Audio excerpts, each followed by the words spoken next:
ذلك بأنه مستحب الحياة الدنيا على الآخرة وأن الله لا يهدي القوم الكافرين.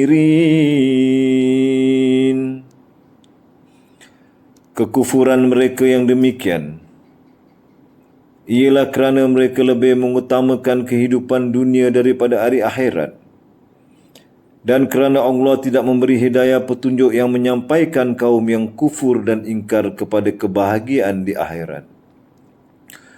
Ulaika allazina taba'a Allahu ala qulubihim wa sam'ihim wa absarihim wa ulaika humul ghafilun.